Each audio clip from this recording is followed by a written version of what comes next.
Voy a repasar brevemente lo que ha realizado el Instituto en los últimos años.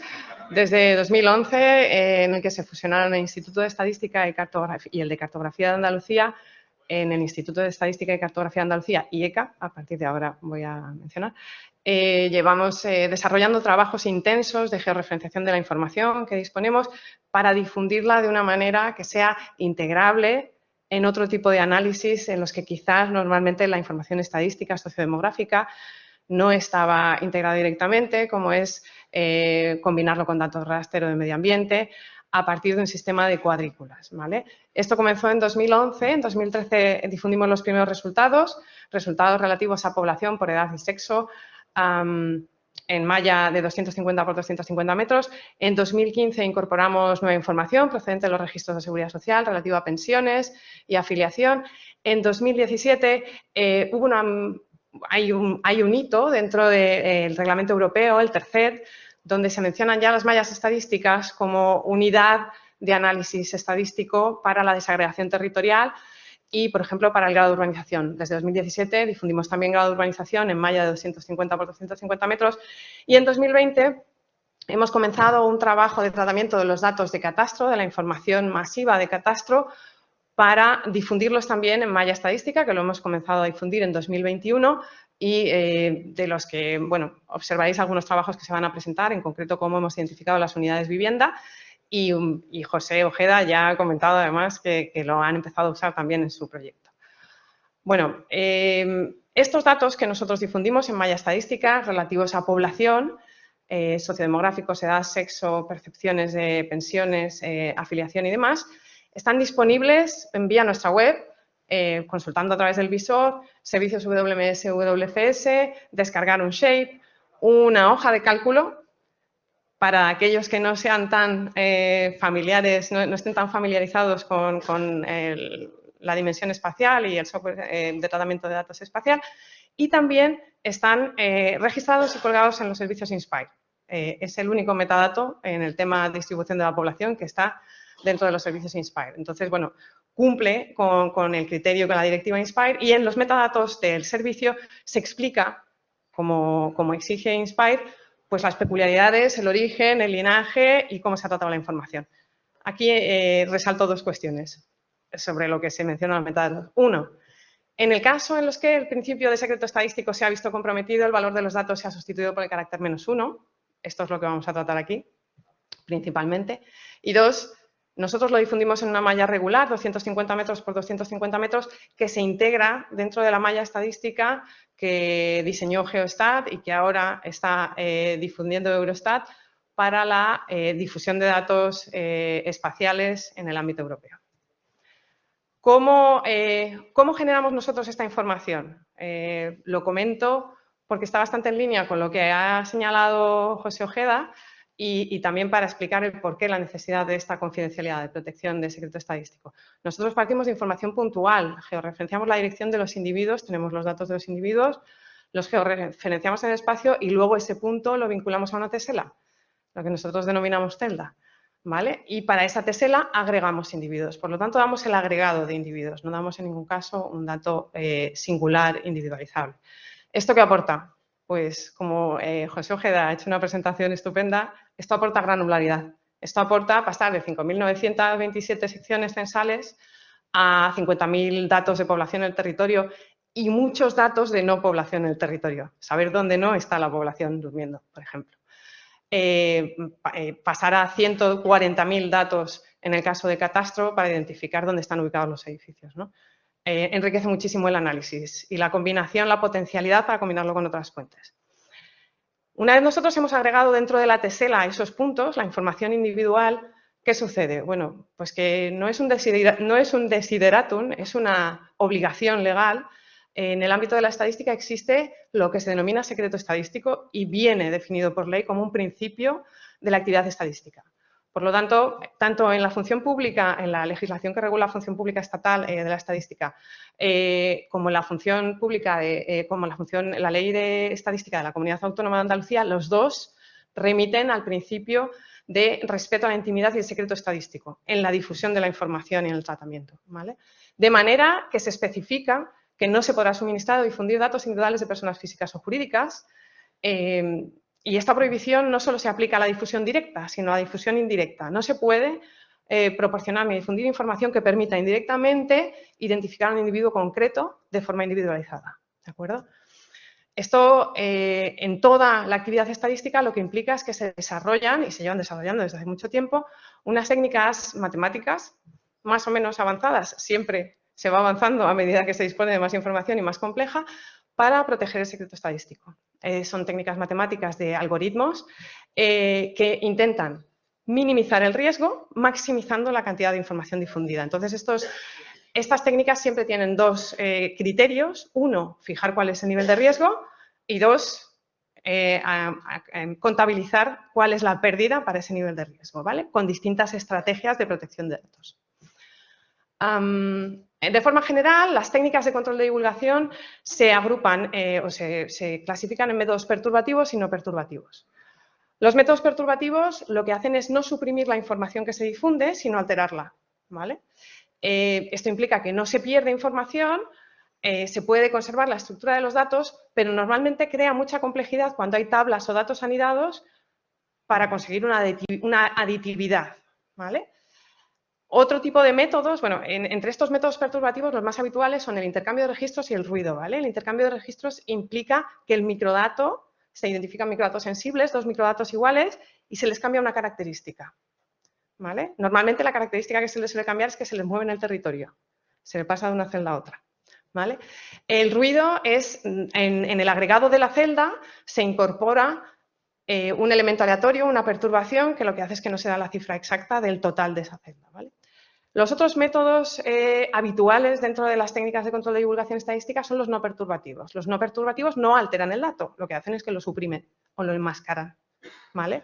Lo suprimen directamente poniendo un -1, como decíamos nosotros, o un -9, o la señal que se especifique dentro de la metodología, o lo recodifican. Crean categorías agregadas, por lo tanto, en realidad se está enmascarando el dato de fondo, o se redondea, ¿vale? Que también se está enmascarando el dato de fondo. De esta manera, los datos no se modifican, simplemente se suprimen, se pierde información, se pierde claramente información, porque estás dejando de difundir esos datos. La estructura de datos puede cambiar cuando esa supresión afecta a ciertas clases dentro de la población, ahora veremos un ejemplo, pero se conserva la aditividad. Se conserva la aditividad hasta cierto punto, ¿vale? Métodos, o un poco para resumir lo que se está usando en los institutos de estadística actualmente para la difusión de información referenciada a cierto nivel de detalle. Bueno, en Francia el INSEE está difundiendo datos fiscales, por ejemplo, y lo hace a través de métodos perturbativos. El ONS, el Instituto de Estadística de Reino Unido, va a difundir para el censo 2021 a través de unos algoritmos que ha propuesto la comisión, de un grupo de desarrollo de investigación que hay en Eurostat para algoritmos de perturbación para el censo 2021, y básicamente va a hacer swapping de registros, intercambio de registros y perturbación en las celdas después del intercambio de registros. En España, por ejemplo, en el censo 2011 se emplearon métodos de redondeo para la protección, métodos no perturbativos, y de Statistics Finland lo que hace es supresión, ¿vale? ¿Qué método aplicamos nosotros en el IGA actualmente? Bueno, para todo lo que son datos de población, que es lo que difundimos, porque los datos de catastro, la parte que difundimos son los datos públicos de catastro, con lo cual ahí no hay, son datos ya consultables, pero que nosotros hemos agregado ubicándolos en el punto, en el territorio, ¿vale? En el Instituto de Estadística, para proteger los datos de población, lo que llevamos a cabo es un método de supresión, donde hay una supresión primaria, que es suprimir, eliminar, no difundir, no eliminar, sino no difundir el dato que está por debajo de un umbral, que consideramos de riesgo, y una supresión secundaria que implica en aquellas tablas que estén anidadas, que permitirían por diferencia, por sustracción, identificar el dato primario suprimido, se realiza una supresión secundaria de una segunda categoría para evitar la diferenciación y desvelar el dato protegido, ¿vale? Esa supresión secundaria se hace a través de una maximización de la información difundida y minimización de pérdida de datos. Ergo, lo que se suprime es el dato más bajo dentro de los que hay. Esto lo realizamos a través de una programación en R que es similar a la que ha desarrollado también el Instituto de Estadística de Países Bajos en Tau Argus, un software generalmente utilizado por institutos de estadística para control de divulgación estadística. Hay un ejemplo de cómo difundimos la información del -1 y del secreto estadístico, ¿vale? ¿Esto qué impacto tiene? Bueno, pues en las ediciones que llevamos hasta ahora supone que el 25% de las celdas habitadas aparecen censuradas, ¿vale? Esto da información. Primero, hay celdas que tienen 0 que no están censuradas, ahí no hay nadie viviendo, y luego, bueno, hay un 25% de las celdas que están censuradas porque no llegan a un umbral, ¿vale? En términos de población total, implica una pérdida de información de un 0,4%. Claro, bueno, porque es poca población, pero claro, si uno va a la celda, en la celda tiene un impacto importante, ¿vale? Ahí no se ve muy bien, pero tiene un impacto en el patrón de distribución por edades, por ejemplo. ¿Por qué? Pues porque suelen estar censuradas ciertas edades. Entonces, cuando uno calcula de la distribución con los datos publicados, se altera un poquito pesando más aquellas edades que tienen una población numerosa. Nuevas estrategias que nos estamos planteando. Bueno, básicamente, también para facilitar la agregación desde celda de 250 a celda de 1 kilómetro, que esto implica ahora a los investigadores intentar dar valores a esos valores suprimidos, estamos testeando el Harmonized Protection of Census Data, que es un método perturbativo, ¿vale? Para ofrecer estos datos, pero perturbados. Si queréis, luego lo explicamos en detalle en el coffee break o ante preguntas, ¿vale? Hay un resumen. Tiene dos tipos de control, el de intercambio de registros y el de perturbación en los datos agregados. Y por último, también hemos explorado, y ahí hemos avanzado bastante, en una estimación en áreas pequeñas, combinando la información de las celdas vecinas, específicamente útil, por ejemplo, para datos económicos que puedan tener un patrón de correlación espacial alta en el territorio, ¿vale? Lo hemos probado con datos de catastro y lo vamos a probar con datos de pensiones para ver si podemos mejorar la difusión de pensiones, que a día de hoy, pues ahí todo eso que sale transparente en las zonas poco pobladas es porque no hay un umbral suficiente de datos como para darlos de forma segura. Siento haberme excedido, ¿no? Siento entonces la brevedad, pero estoy disponible estoy disponible para las preguntas en el foro o en el coffee break o por correo electrónico. Muchas gracias.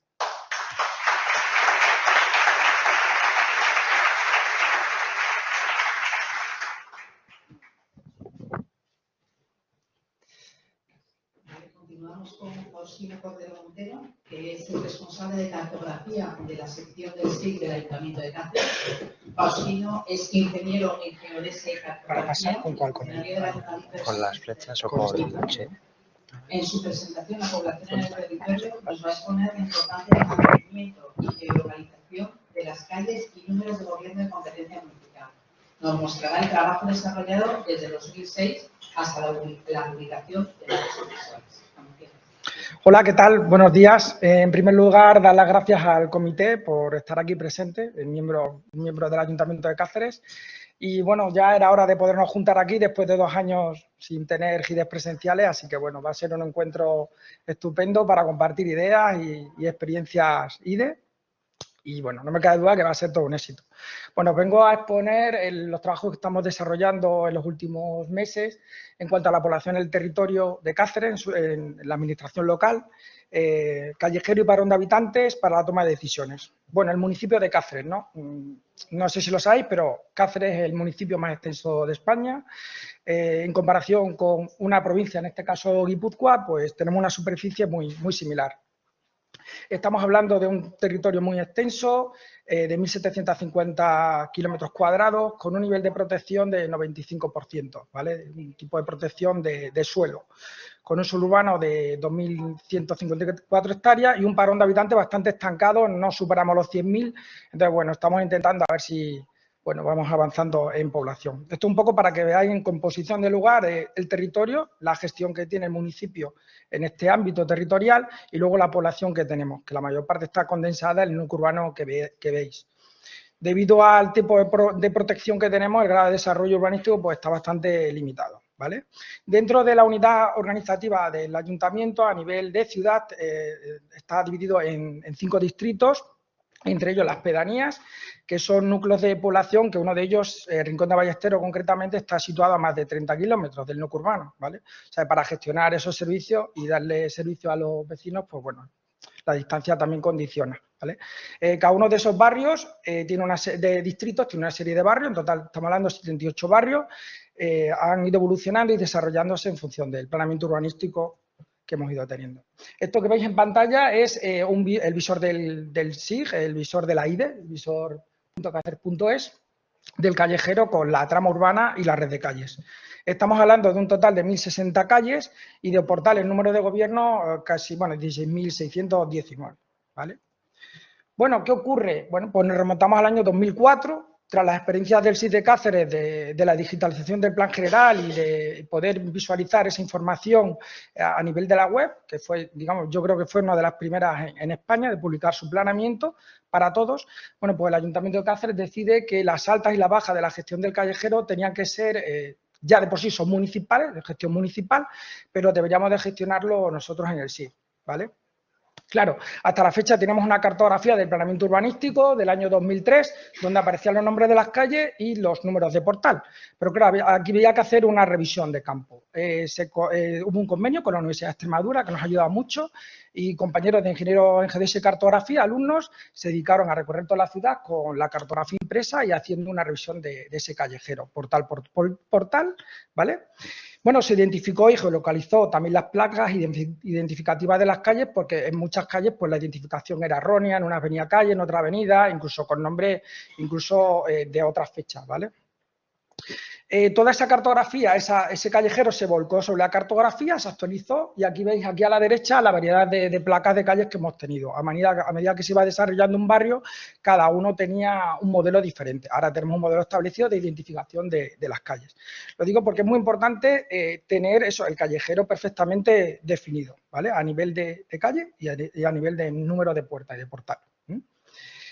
Bueno, a raíz de esta experiencia se oficializa el callejero, se aprueba el pleno con los listados de calles que tenemos en el municipio y luego se pone a disposición de todo el público, de todo el ciudadano, el primer callejero editado por el ayuntamiento, en este caso por el SIG, ¿vale? En el 2005 y se pone a disposición de todos una consulta, un visor de consulta del callejero web, en el 2005 para búsquedas de calle y de geolocalización de portales. Bueno, ahora mismo lo que tenemos en el ayuntamiento es, a través de la base de datos corporativa gestionada en Oracle, tenemos dos tablas, la de calle y de NumPol.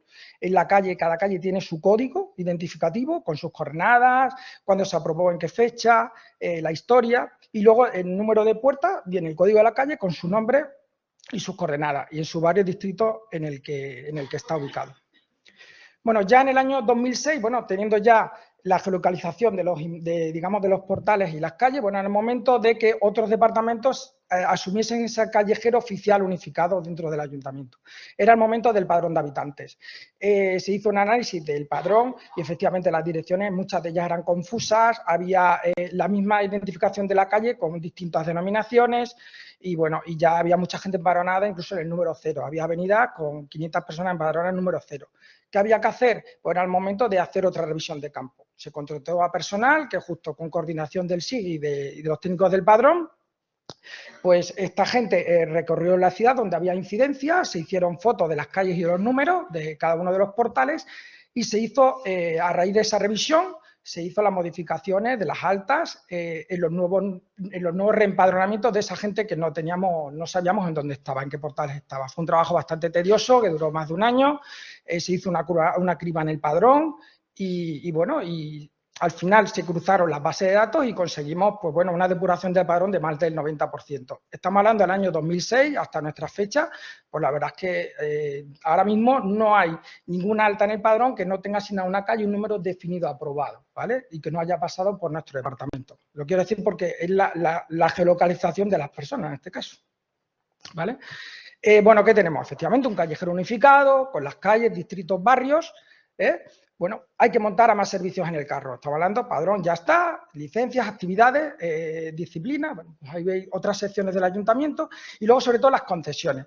El ayuntamiento Administración local, mucha competencia, mucho dato. ¿Dato para quién? No solamente para nosotros, para poderlo ver en pantalla y visores, sino para el ciudadano, para aprovechar esa información. Bueno, bus urbano, señalítica, alumbrado. Todos estos servicios usan el callejero municipal, calle y número, descargable en la ID local para poder ubicar sus servicios, ¿vale? Cuando revierte esa información de concesión, que tienen que venir los datos en un determinado formato para integrar en el SIP, pues la integración es más inmediata, ¿vale? Muy importante, a nivel del INE tenemos coordinación con todas las administraciones, entre ellas el INE. Cada mes se le da un parte de las altas de calles y números para cotejar y para que bueno, pues haya una fluidez en cuanto al dato y esas modificaciones. Estamos hablando de distritos y secciones que nada tiene que ver con los distritos y barrios estamos hablando. Esto estamos hablando para el censo electoral, ¿vale? Previa a las elecciones, que ya estamos pendientes de las elecciones locales y autonómicas, bueno, pues hace el estudio de la población en cada una de las secciones. Sabéis que estas secciones deben de estar, si mal no recuerdo, entre 500 y 2.000 habitantes. En cuanto supera 2.000 habitantes, pues se tiene que crear una nueva sección, ¿vale? Entonces, por eso es muy importante esa coordinación. Nosotros, como experiencia, llevamos ya unos años con el Departamento de Informática del Ayuntamiento, en el que se ha creado una aplicación de tal manera que cualquier vecino que tenga derecho a voto en la localidad puede ir a la aplicación introduciendo su DNI y su fecha de nacimiento y puede saber en qué sección, en qué distrito y sección y mesa le toca votar, sin tener que ir a las hojas o tener que ir a la página web, sino que directamente puede acceder a esa información. Muy importante el Open Data. Nosotros tenemos en paralelo también, aparte de la IDE Open Data, que muchas veces pues bueno, está ahí híbrido, ¿no? La información, pero bueno, en Open Data tenemos dataset, ¿vale? De distintos años. El Open Data se creó en el 2014 y también estamos publicando datos. Y luego aquí se ve bueno, una aplicación que se hizo en paralelo cuando se abrió el portal de un diseño bueno, mediante diagramas, ¿no? de la población que hay por cada una de las calles en función de la nacionalidad o el nivel de estudio. Bueno, la ID local. ¿Vale? En la ID local ya se están publicando datos de padrón a nivel de, digamos, padrón, porque no de la población total, estamos hablando de padrón tanto de barrios como de manzanas y de calles. Ahora lo vamos a ver. Lo que digo, tenemos esas opciones para poder descargar información. Ahora mismo está en formato SHP. Llevamos un par de meses pudiendo incorporar esta información. Este es un aspecto del visor web. Para que veáis los temáticos y la representación de la población es muy representativa, ¿vale? O sea, solamente con un vistazo sabemos la población que hay en el núcleo urbano y luego las zonas verdes, en mapa de color en verde, veis donde hay más arbolado. O sea, con un vistazo, combinando distintos datos de la ID local, podemos hacer análisis de lo que visualizamos. Bueno, ya de ejemplo, aquí tendríamos una población por barrio, ¿vale? Actual, por colores, luego población por calle, en este caso en función del grosor de la calle. Luego también, que lo voy a explicar con más detenimiento, la población por manzanas. Catastro nos ofrece mucha información y podemos combinar y ya tenemos datos de cada manzana, podemos saber la población total, el número de viviendas y el número de inmuebles, cosa que nos da la información catastral. Aquí vemos un gráfico de la población total de Cáceres actual y luego ya, por no extenderme mucho, por edades, ¿no? De 0 a 3 años, aquí vemos en un simple vistazo donde hay más población infantil en esa franja de edad. Está en el extrarradio y luego, bueno, tenemos por distintas franjas. Y aquí se ve entre 65 y 80 años cómo está concentrada en el núcleo urbano, que realmente también condiciona mucho la movilidad de la gente mayor, pues se va a los sitios donde menos pendientes también hay. Perfecto, gracias. Bueno. Un prototipo, una experiencia que tuvimos, el Archivo Histórico Municipal nos ofrece los padrones municipales desde 1500 y pico hasta 1950, digamos el Archivo Histórico Municipal. Podemos tener el número de habitantes que hay en esos padrones, en el estudio de irlo visualizando y contando. Y bueno, aquí veis un mapa de calor de la población de 1813 y 1925. Lo que he dicho, muy importante, hemos descargado la información de catastro de manzana y parcela y de los archivos CAT y bueno, como tenemos las calles, los números, tenemos la población sabiendo la gente que hay empadronada en cada portal, en combinación con las manzanas y las parcelas, bueno, pues nos da mucho más datos, ¿no? Toda esta información se publica en SafeFile a través de GeoServer en la IDE. Bueno, estos son los modelos de datos que se hacen en los procesos en el programa FME, cómo partimos aquí a la izquierda de las tablas de Oracle y cómo se enlazan con los archivos en formato SHP de parcelas y manzanas y al final, bueno, podemos tener la población por manzana, sabiendo el número de portales y lo que he dicho, el número de viviendas y la población. Esto es un esquema de todo el proceso en FME y, bueno, ya para terminar así a nivel gráfico, tenemos una distribución de viviendas por barrio, viviendas por manzana, incluso eso podemos acceder a la información de la manzana con los datos catastrales. Esto es muy llamativo, de hecho, bueno, en las redes sociales ha tenido mucho éxito estas vidrieras de fecha de construcción de Catastro. Catastro nos proporciona un potencial de datos brutal, porque no solamente llegamos a número de viviendas, podemos saber el número de locales, el número de aparcamientos, las actividades del local. O sea, bueno, un dato que es oficial y que sirve mucho, sobre todo de cara al análisis interno. Nosotros ahora mismo lo que pretendemos es proporcionar esa información, que está la del catastro, y luego nosotros a nivel de padrón, más generalizado, pues bueno, pues para que la gente reutilice esa información. Os voy a enseñar aquí unos ejemplos. En este caso, este es un plano que se hizo durante el COVID, en plena confinamiento. La corporación nos dijo que, bueno, a ver si podíamos generar un mapa de calor en esa franja de edad de 3 a 14 años con la geolocalización de los colegios. Entonces, veis, bueno, pues la población en esa franja donde está ubicada, y esto sirvió más adelante para, sabéis que los primeros en salir fueron los niños, entonces teníamos un radio de acción de 1 kilómetro, entonces era muy interesante de cara a la limpieza de esas calles, donde había que echar más recursos en servicio de limpieza en esos barrios. Otro interesante, empezaron a proliferar muchas salas de juego en Cáceres. Entonces, bueno, se necesitaba, por un lado, geolocalización de esas salas de juego y luego los centros educativos. Se estableció un radio de acción de 100 y 200 metros y ahí ve el área de influencia que afecta a los colegios y que están dentro, en algunos casos, de las salas de juego. Otro trabajo en colaboración con la Junta de Extremadura son los apartamentos turísticos. Cáceres es una ciudad patrimonio de la humanidad, hay muchos turistas y en los últimos años pues, ha habido muchas viviendas que se han reconvertido en apartamentos turísticos. No solamente tenemos los apartamentos turísticos, sino la capacidad, el número de camas. Ya voy terminando, pero así es. Y bueno, aquí se puede hacer, junto con los datos de catastro, tenemos lo que es la densidad de apartamentos turísticos con el número de viviendas, ¿vale? Para crear luego más adelante, poder crear una ordenanza para regular esa actividad. Y bueno, y eso ya a nivel gráfico, esto es un visor abierto que se llama Kepler GL, y la verdad es que es muy interesante, salen mapitas muy chulos, en combinación con catastro y con el padrón, el mapa de color, y en función de la población tenemos la altura de la edificación, ¿vale? Es muy esquemático y bueno, pues... Y luego aquí es el mismo, pero sabiendo que se puede incluso consultar el edificio y obtener la información. Así que bueno, muchas gracias por todo, espero no haberme extendido mucho y nada, muchas gracias.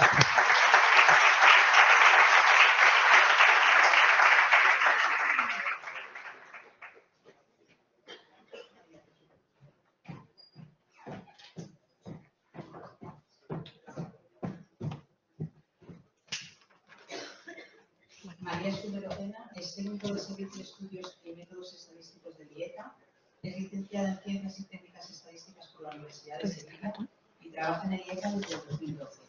Sus trabajos están orientados a la integración de información estadística y espacial.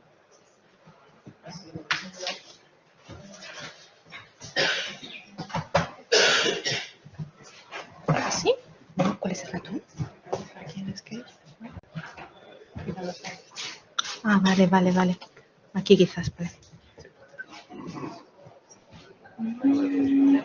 Sí. Vale, perfecto.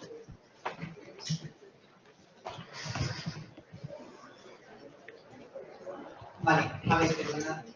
Voy a volver a presentarte en condiciones. Gracias. María Escudero-Pena es técnico del Servicio de Estudios y Métodos Estadísticos del IETA, es licenciada en Ciencias y Técnicas Estadísticas por la Universidad de Sevilla y trabaja en el IETA desde el 2012. Sus trabajos están orientados a la integración de información estadística y espacial. Hoy en su presentación, la malla estadística como unidad de análisis espacial nos mostrará las ventajas que reporta trabajar con una mayor desagregación espacial de la información.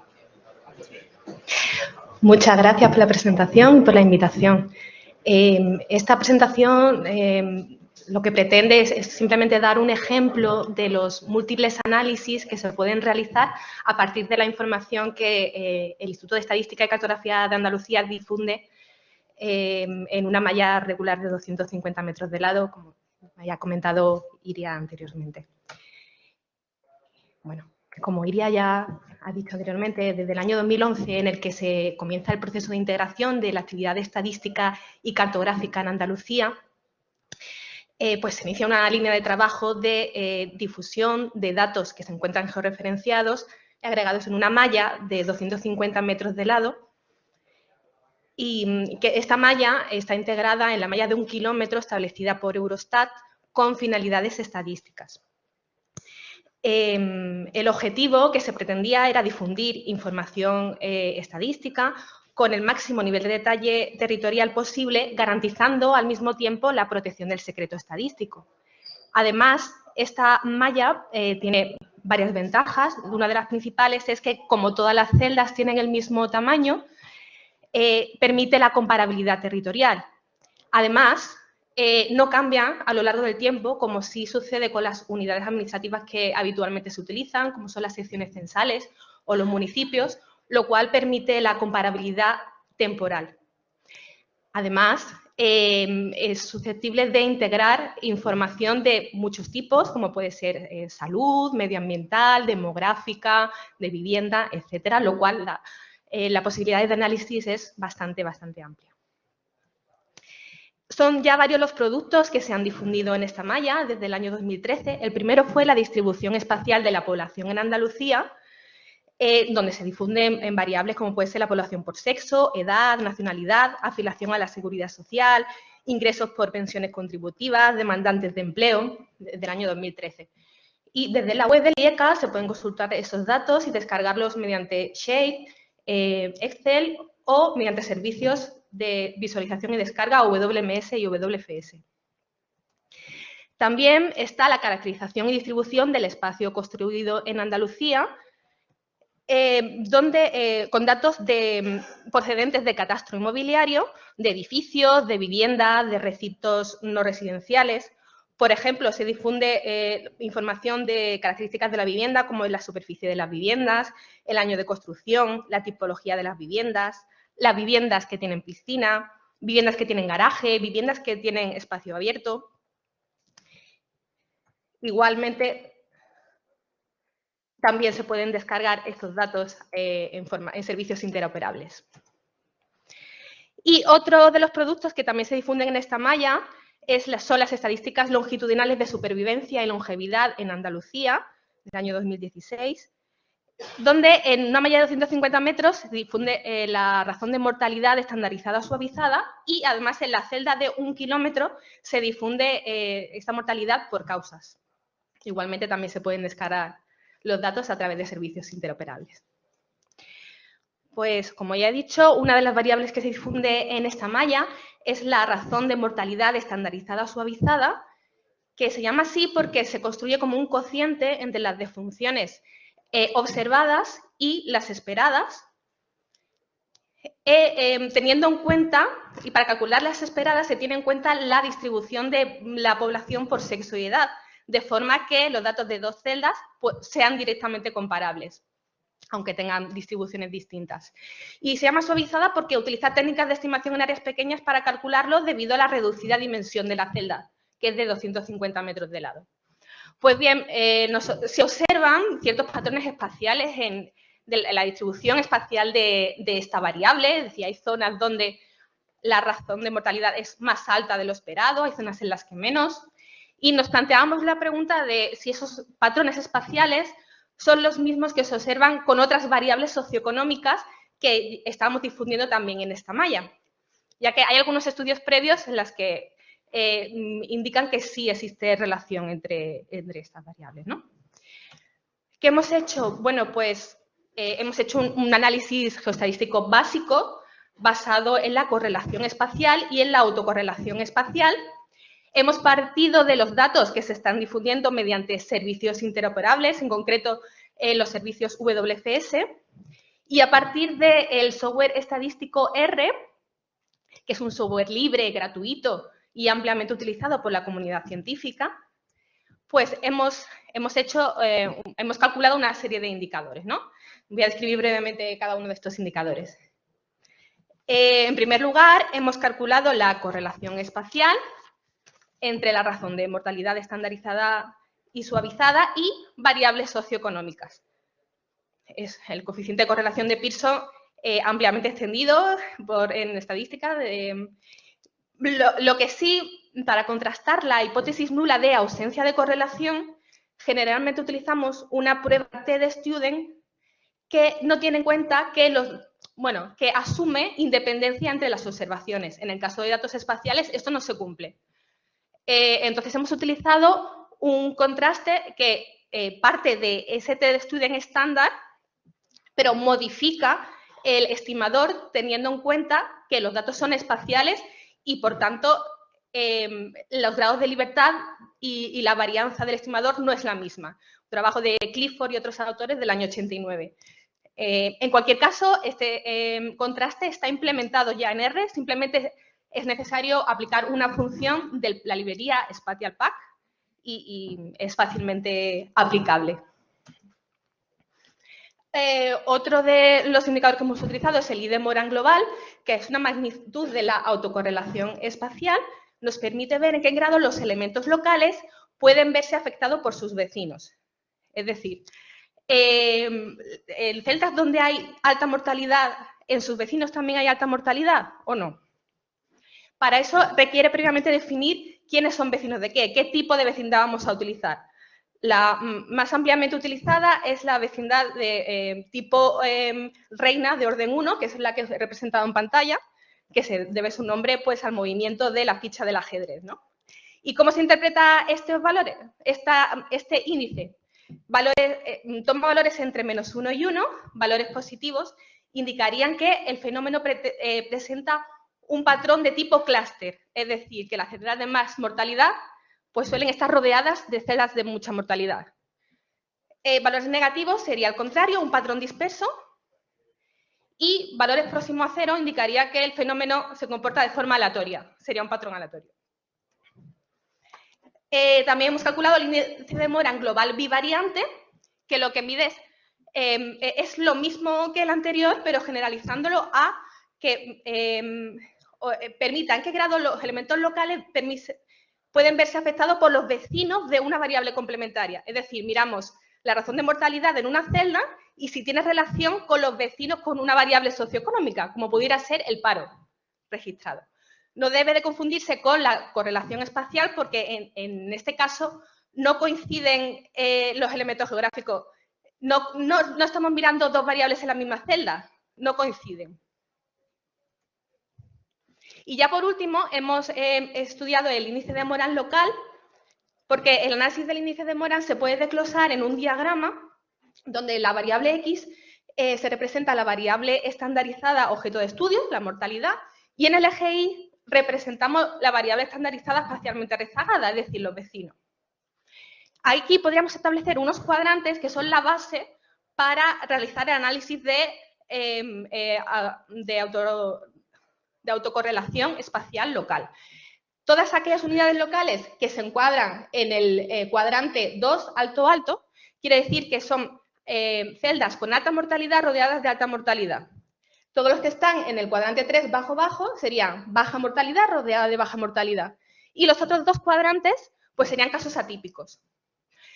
No basta con asignar cada unidad local en cada uno de esos cuadrantes, sino que además se aplican unos contrastes de hipótesis para comprobar si el fenómeno se comporta de forma aleatoria en esa celda en concreto. Por eso, cuando se representan en los mapas, hay celdas que están representadas en blanco, que ahí es donde se identifica que no es significativo el contraste de hipótesis y, por tanto, se podría decir que, que comporta un patrón aleatorio y no lo clasificaría en uno de esos 4 cuadrantes que se han establecido anteriormente.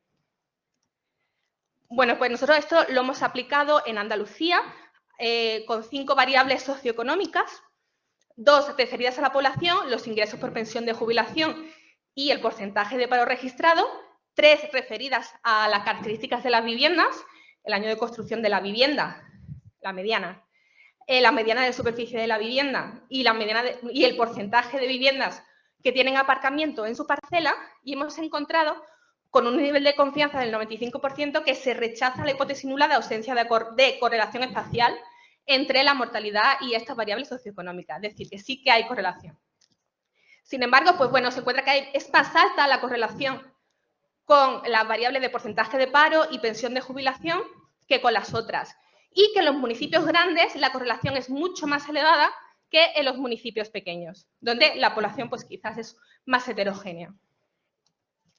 En el caso de Sevilla, estudiando la mortalidad con el porcentaje de paro registrado, la correlación entre ambas variables es bastante alta, de 0,71, y el índice de Moran univariante de ambas variables también es bastante alto, lo cual nos indica que presentan patrones tipo clúster. Y en cuanto al índice de Moran bivariante de 0,61, es decir, que en general podemos encontrar que efectivamente celdas que tienen más mortalidad están rodeados de un alto porcentaje de paro y al contrario.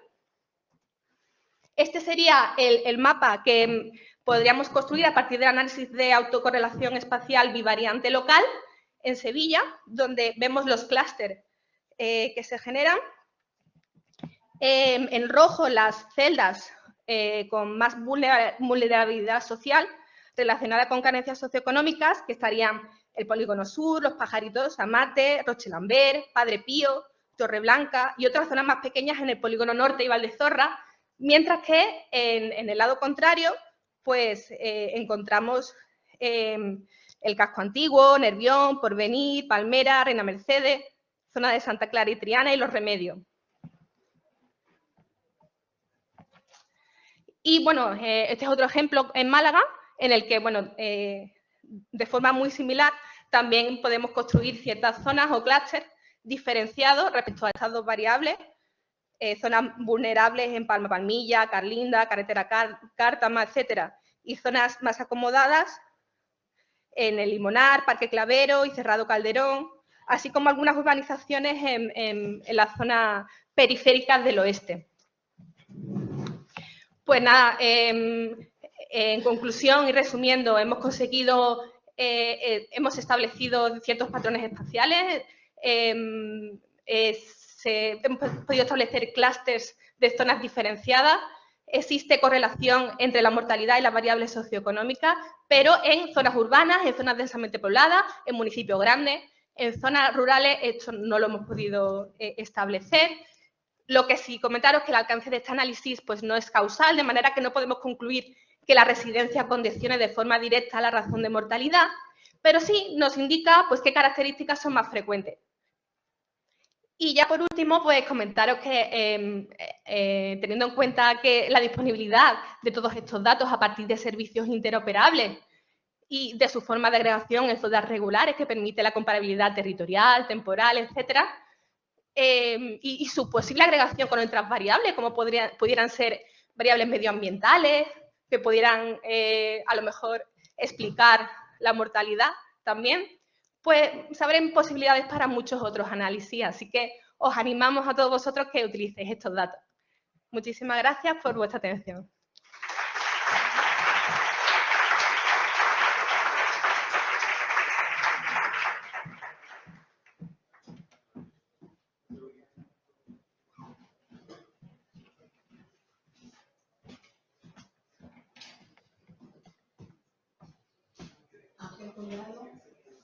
Es licenciado y máster en Ingeniería Geomática y Geoinformación, profesor ayudante de Ingeniería Geomática, investigador en el Instituto de Desarrollo Regional en la Universidad de Castilla-La Mancha y en el Grupo de Investigación de Fotogrametría y Láser Escáner de la Universidad Politécnica de Valencia.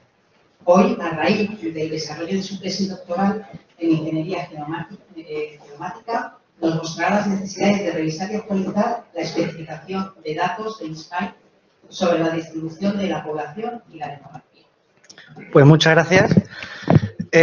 Voy a explicaros, o sea, no voy a entrar en lo que es el tema INSPIRE, la especificación de distribución de la población y demografía, pero sí un poco mostraros la idea o el problema que he tenido al realizar mi tesis doctoral, que sigue en desarrollo, en el cómo, a partir de datos personales históricos, porque aquí ya llevamos viendo todo el rato comentando y hablando de cómo tratar y de qué conseguir con información de los vivos, de los que hoy viven día a día, pero no de aquella información escrita, documentos antiguos, de datos personales y el uso que se puede hacer de ellos. Entonces, Como comentaba en la presentación, estoy realizando la tesis doctoral en Ingeniería Geomática con el título de Geolocalización de fincas registrales mediante estudios genealógicos y geodemográficos a escala municipal.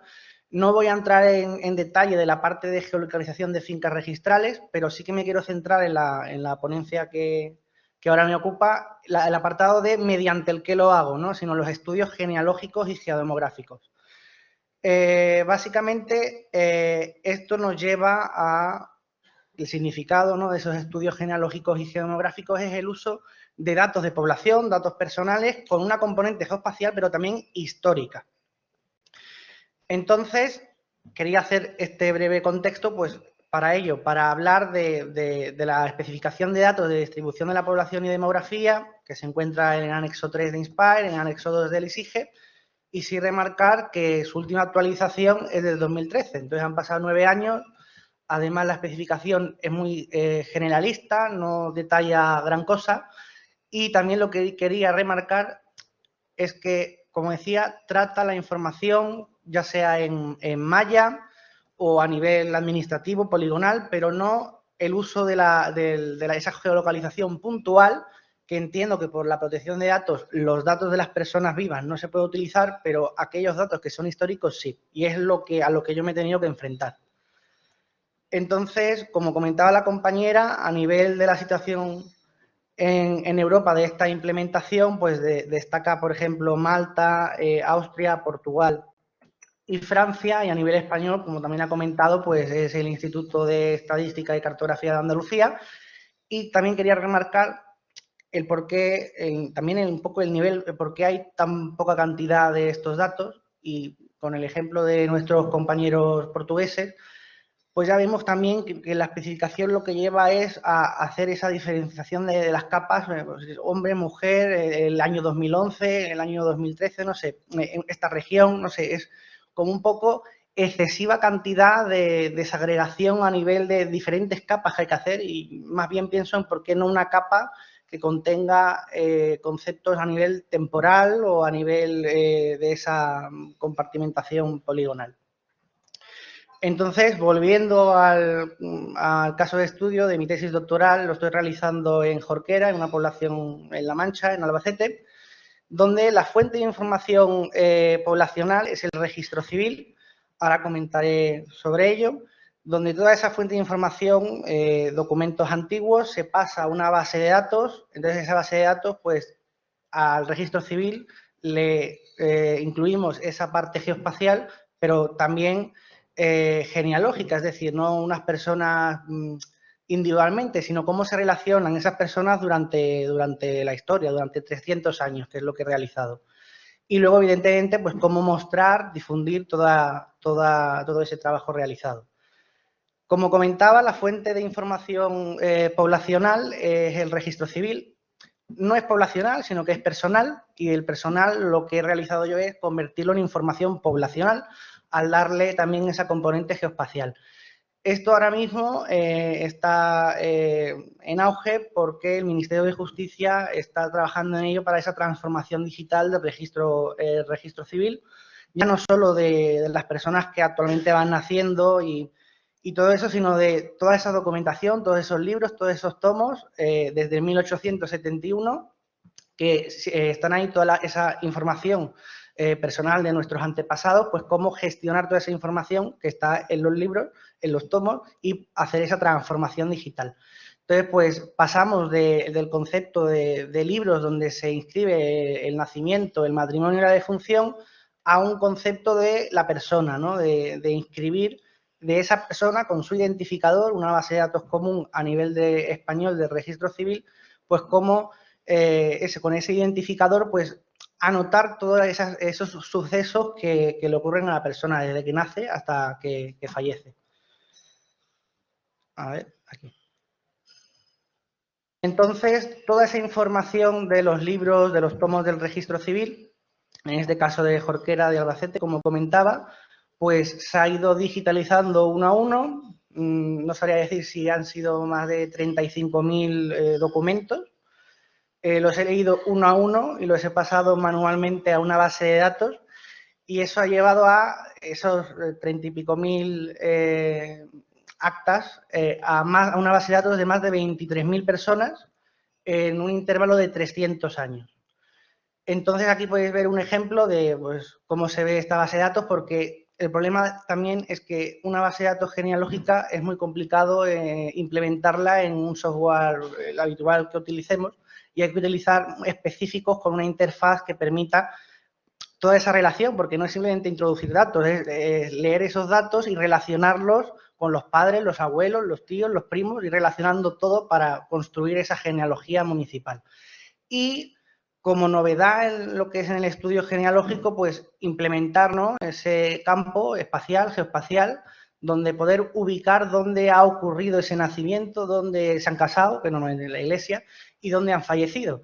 Y todo eso con un pensamiento de estudiar esa evolución de la población, pues en este caso en 300 años, cómo se ha ido moviendo por el territorio.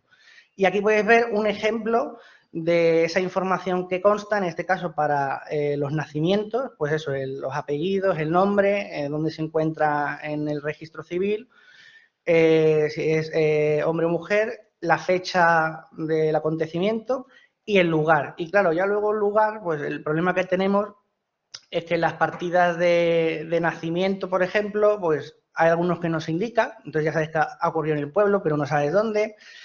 Si ocurre en una calle concreta y en una casa, pues ya tienes también el número, o en una pedanía.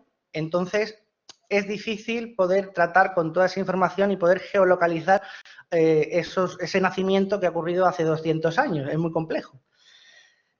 Entonces, todo eso lleva a querer, pues evidentemente, plasmarlo en cartografía, en un visor web, donde poder ver esa información. Este caso que os muestro no es el caso de las 23.000 personas, porque todavía estoy en desarrollo.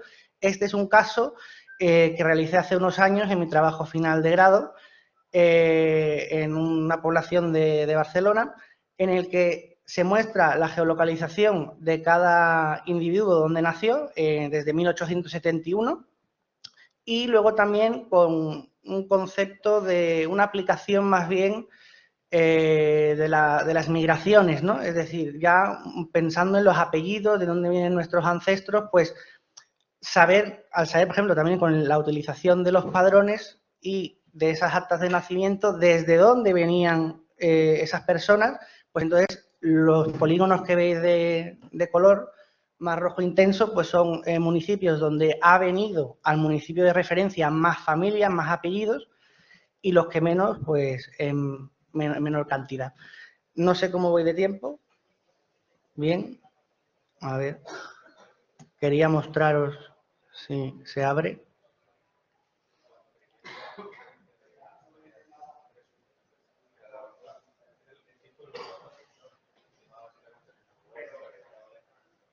¿Se ve bien? Sí.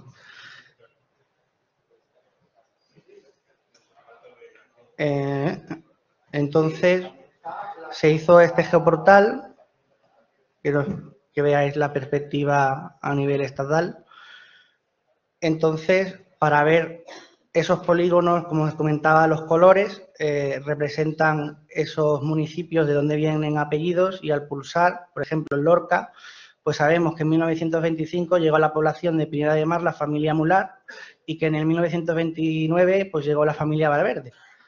Y todo eso nos da información, perdón que no tengo el ratón muy fino, nos permite entender cuándo llegaron las familias, y a nivel de geolocalización, que aquí, como comentaba el compañero, el uso de padrones históricos, el problema también es cómo han ido evolucionando las calles. Es decir, ¿dónde geolocalizo la calle Mayor 9? Pues ahora es la calle Mayor 25. Entonces, claro, pues tienes que estudiar y leerte pues cómo ha ido evolucionando el callejero de la población, para saber que esa geolocalización que estás haciendo es el mismo lugar, o si esa familia no puede ser que un hijo naciera en la calle 9 y de repente ahora nace en la calle 25 y el otro vuelve a nacer en la calle 9. Aquí pasa algo. Entonces, tienes que ver esa consistencia de los datos.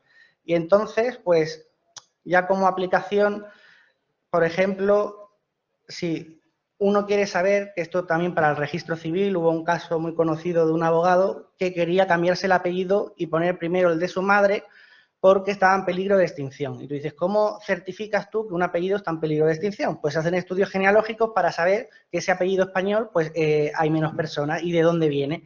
Y entonces utilizó todas estas técnicas para encontrar. Entonces, por ejemplo, yo si selecciono un apellido de por aquí y lo seleccionamos, nos indica, vamos a ver,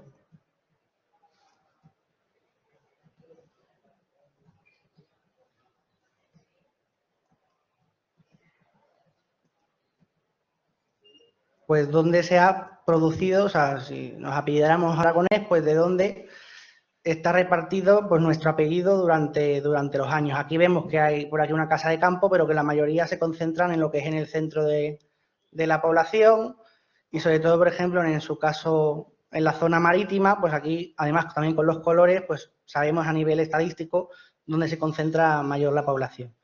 Hay más casos, no quiero entreteneros más y simplemente para acabar esos requerimientos, ¿no? Esos condicionantes, una base de datos única para el registro civil, realizar un geoportal accesible para esa transparencia y datos abiertos a nivel histórico y en ello se produce la idea de aplicar esta especificación de datos, pero los problemas que nos hemos ido encontrando es que esa especificación es muy generalista, que la unidad estadística es ese polígono o esa malla, pero lo que a nosotros nos interesa es esa geolocalización puntual.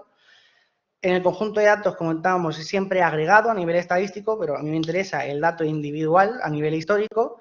Y otros aspectos, como comentaba, es como el concepto del tiempo, de esos 300 años, cómo los implementas y también esa relación de parentesco con la genealogía.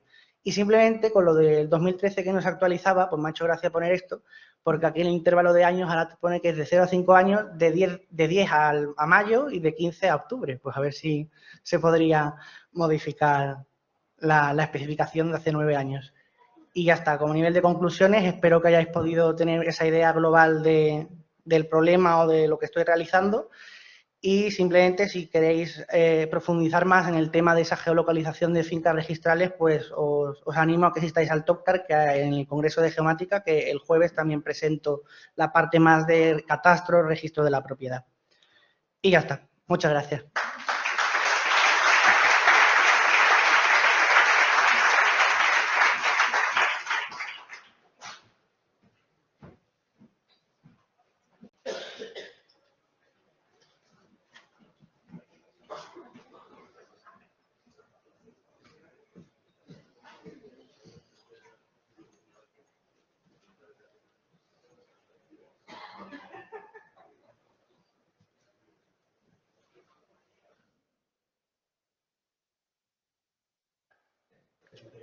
un PDF, ¿verdad? Es un PDF. Sí.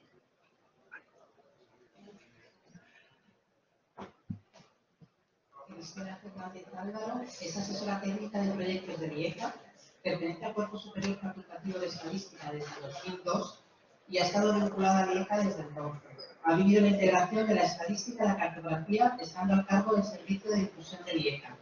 El trabajo que nos presenta hoy muestra un caso de uso de los datos espaciales de Lieja para la realización de políticas públicas, concretamente de la evaluación de impacto en salud. Gracias. Gracias a todos. Bueno, vamos a intentar ceñirnos a lo que me queda, que bueno, ha estado mal la cosa. Bueno, quería contar primero que por circunstancias que no vienen al caso, tengo que decir que yo no soy la que ha hecho este trabajo, sino voy a limitarme a ser la narradora de lo que ha ocurrido. Los verdaderos autores son justamente los que están debajo de mi nombre, ¿no? Luis Ángel Moya, Francisco Javier Rodríguez Rasero y especialmente Miguel San Pérez, que es el que realmente desarrolló el plugin, ¿no? Creo que se lo merecen.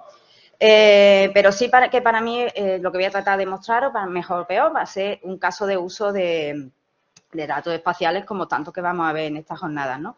Según mi opinión, este caso de uso para mí tiene dos puntos muy importantes. Uno, el hecho de que sean datos el uso que hacemos de los datos interoperables, cual vamos a ver mucho, y la importancia de la colaboración entre organizaciones, ¿no? Hecho que vamos a ver poco, me parece, ¿no? O que vemos poco normalmente. Vale, bueno, como esto que vamos a ver, además, se nos engloba dentro de lo que continuamente nos estamos machacando, bueno, pero bueno, está en todos lados del objetivo de desarrollo sostenible y su punto tercero, ¿no?, de salud y bienestar. Por tanto, las políticas tienen que ser orientadas también en temas de salud y bienestar y este caso de uso facilita, como la idea es medir, mejorar la medición del impacto en salud, pues bueno, pues vamos en esa línea, ¿no? O sea que vamos doblemente bien, en 2 puntos positivos para nosotros. Bueno, pues empezamos. Por un lado están los datos espaciales, de los que hablaremos mucho durante la jornada. Su publicación en formatos estándares ha permitido que ni siquiera los que no controlamos mucho el tema de datos espaciales lo usemos y no nos demos ni cuenta, con lo cual, para mí, eso es la maravilla de los datos espaciales. Y los datos espaciales están por un lado, luego están las políticas públicas por otro, ¿no? Como no puede ser de otra forma, las políticas públicas cada vez tienen una mayor complejidad y cada vez presentan una mayor profesionalidad. Un ejemplo de ello es el decreto 169 del año 2014, que establece el procedimiento de evaluación de impacto en salud en la Comunidad Autónoma de Andalucía. Según este decreto, cualquier actuación que vaya a llevarse a cabo en determinados sectores que podéis imaginar que son tipo industrial, textil o hidráulico, pero vamos, no se escapa tampoco planeamiento urbanístico, o sea, que el listado es grande. Cualquier proyecto que se vaya a llevar a cabo y la ejecución se encuentre a menos de 1 kilómetro de asentamientos poblacionales, pues habrá que realizar lo que se llama una valoración de impacto en salud. A su vez, el órgano competente en salud elaborará la correspondiente evaluación de impacto en salud. Es decir, que veamos los potenciales de la actuación sobre la población. ¿Vale? Es lógico pensar que cualquier cosa de este tipo pues, no se va a poder realizar si no cuenta con datos por detrás. ¿Vale? Es más, siempre el principal factor limitante que ha tenido este tipo de evaluación es la falta de esa información, ¿vale? Y lo condiciona totalmente. Imposible pensar lo que se puede hacer si no se conoce hacia qué población no vamos y qué características tiene esa población, ¿vale?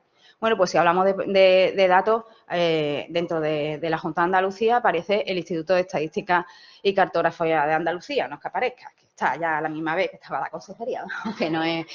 Entonces, bueno, pues parece que esto empieza a haber una cierta confluencia, ¿no? Y, curiosamente, como han contado mis compañeras, porque aquí se trata de que le vamos dando uso a lo mismo, pero con distintas ideas, el instituto ahí estaba trabajando desde el año 2011 con los datos estadísticos georreferenciados, ¿vale?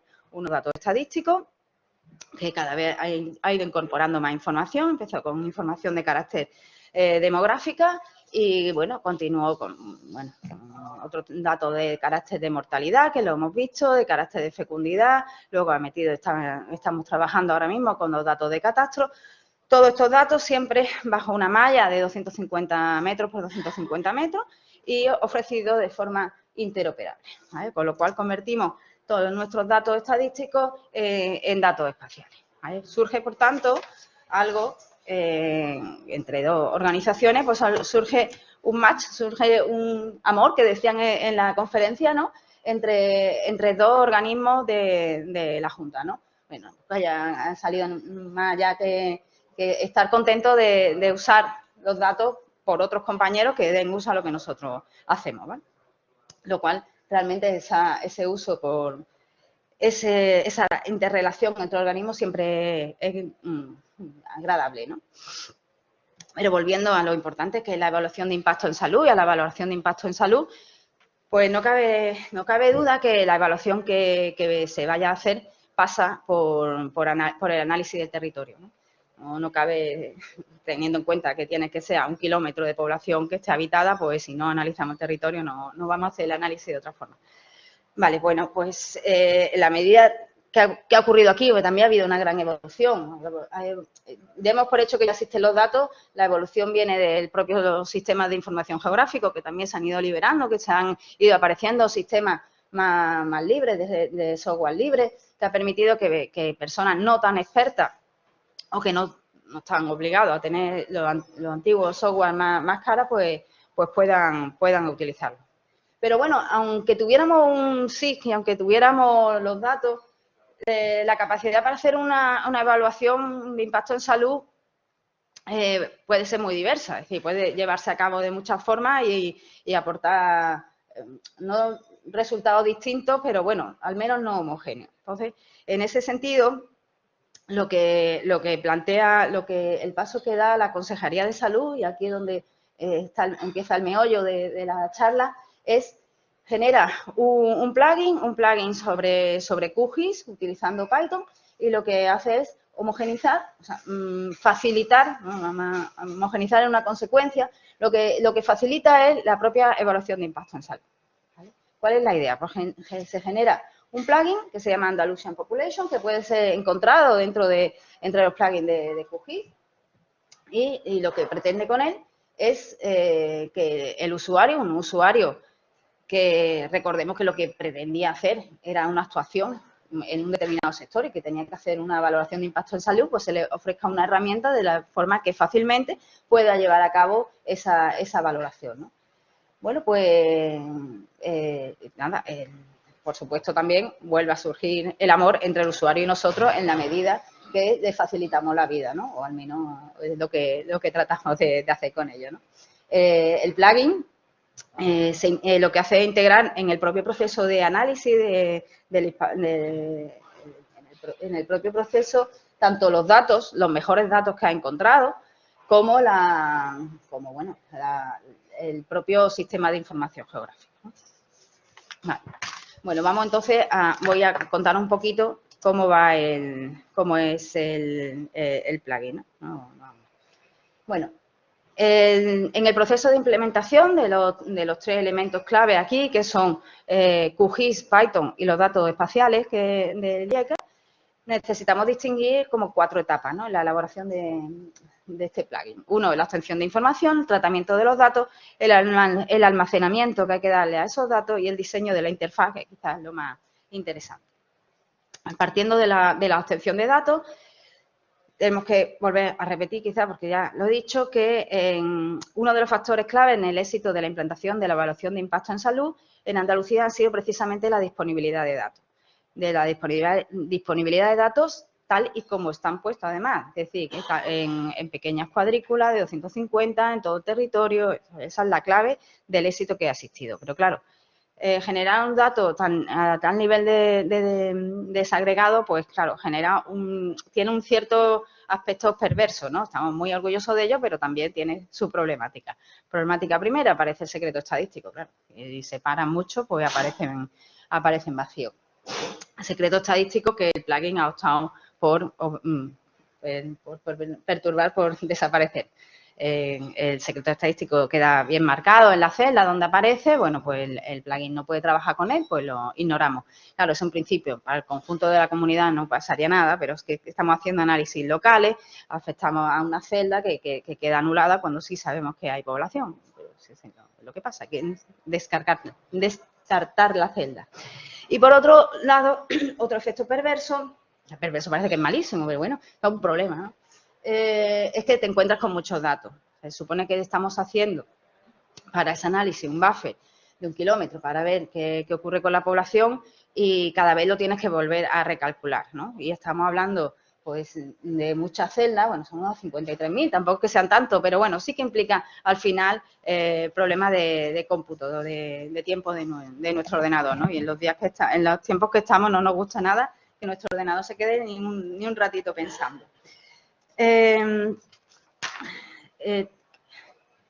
Bueno, pues nada, esos dos aspectos, ese tratamiento de los datos, sabemos que tenemos esos problemas, por lo tanto vamos a tener que tratarlos de alguna forma.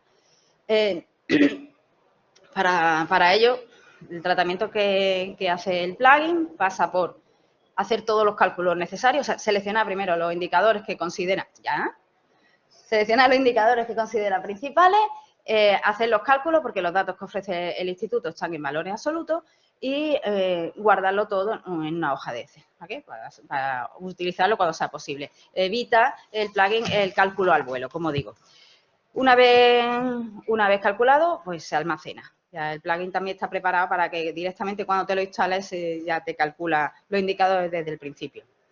Y ahora entonces nos vamos a ir al diseño de la interfaz, que quizás es lo que evidentemente más interesa.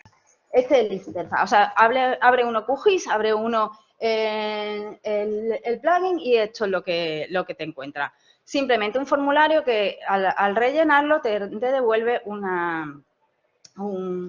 mapa con la zona donde hemos seleccionado y que puede ser, bueno, y la variable que hayamos seleccionado que la podemos integrar en nuestra evaluación.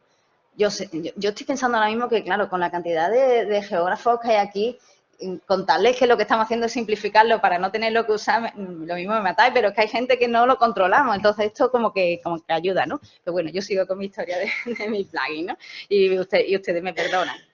El plugin está pensado, por un lado, para fijar cómo voy a llamar a mis imágenes y dónde los voy a colocar, decirle cuál es la parte desde donde el punto donde va a ser la actuación y cómo voy a visualizarlo. Aparte de uno de los objetivos que tiene no es solamente analizar la zona donde va a ser la actuación, sino una capacidad de compararlo con algo, ¿no? Porque, bueno, analizar una zona no sabemos si es bueno o malo, si no lo comparas con algo. Y pues aquí también es donde especifica si lo va a comparar con Andalucía, con la provincia, con otro municipio, ¿vale? Ahí también es donde se indica. Y, por último, se selecciona uno de los indicadores que se proponen, la población total, hay mucho porcentaje de población activa, de niños, e incluso tema de catastro, también hay información sobre tema de suelo que diga, y bueno, y finalmente pues se obtiene algo así, ¿vale? Aquí hemos realizado una actuación, imaginemos que queremos hacer una industria, el ejemplo me lo he inventado, imaginemos una industria que quiere hacer algo para depurar el aire y se quiere implantar en algún sitio donde sea efectivamente más beneficioso. No sé si sería un sector que estuviera incluido, pero bueno, es una industria, ¿no? Y para ello, pues, en este donde vamos a colocarlo y vemos qué pasa en la zona. Y comprobamos que es una zona, selecciono Sevilla, que es la que mejor conozco, y ahí vemos como la mayoría de las celdas que observamos aquí, pues tienen los valores, se encuentran dentro de los valores más altos de la provincia de Sevilla, porque el plugin lo que hace la distribución gráfica esta enseña la distribución del sitio para el que estás comparando y compara tus datos con ese sitio para el que estás comparando, ¿vale? Bueno, no está muy explicado, aunque me digáis algunos que sí, no está muy bien explicado, pero lo escribiré mejor para... Y bueno, como digo, es un plugin que facilita el acceso a la información, que facilita el uso de QGIS y que al final pues, nos devuelve, como decimos, elementos que son necesarios para esa evaluación. Las conclusiones que sacamos, bueno, el plugin ha ayudado a la elaboración de la evaluación de impacto en salud, se está promoviendo para otros campos, permite, bueno, reducción de costes en el tema de licencias y está en código libre. Ahí en la diapositiva ponía el GitHub donde se encuentra el código del plugin y, bueno, ya hay que decir que todo esto ha tenido se ha presentado en organismos internacionales, en presentaciones y siempre ha tenido una gran acogida. Claro, que siempre acaban diciéndonos que tiene una gran acogida porque tiene los datos que tiene detrás, ¿vale? Y que echan de menos poder tener esos datos. Y bueno, y hasta ahí es todo lo que quería contaros de lo que han hecho otros compañeros.